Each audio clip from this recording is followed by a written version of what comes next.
नमस्कार, आपण पाहतात लोकवाहिनी मीडिया. महाराष्ट्र टॉप 10 बुलेटिन मध्ये मी आहे आपल्यासह साक्षी. तर घेऊया आढावा महाराष्ट्रातील काही खास बातम्यांचा. बीड येथे हरिनाम सप्ताहाचा हिशोब विचारल्याने कीर्तनकार महाराजांना गाव गुंडांकडून अमानुष मारहाण. राष्ट्रवादी अजित पवार गटाचे मुख्य प्रवक्ते आनंद परांजपे यांना पक्षाचा राजीनामा.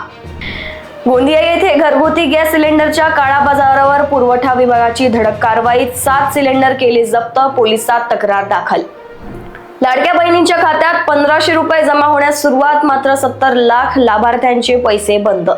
शेतकऱ्यांना मोठा दिलासा, उजनी जायकवाडीसह 6 धरणातील सुपीक गाळ विनामूल्य मिळणार, मंत्रिमंडळाची धोरणाला मंजुरी. नाशिकमध्ये उष्माघाताने 4 महिन्यांच्या चिमुरडीचा दुर्दैवी मृत्यू. राज्यात उष्णतेचा कहर वाढला, 23 जिल्ह्यात तापमान 45 अंशावर तर काही जिल्ह्यात वादळी पाऊस, वीज पडून 10 जणांचा मृत्यू. मैत्रीच्या संशयातून वसई किल्ल्यात तरुणीवर प्राणघातक चाकू हल्ला, आरोपी मित्राला पोलिसांकडून अटक.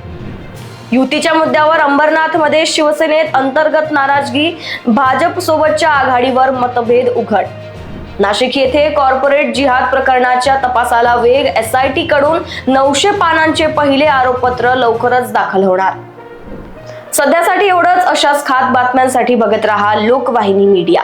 नमस्कार.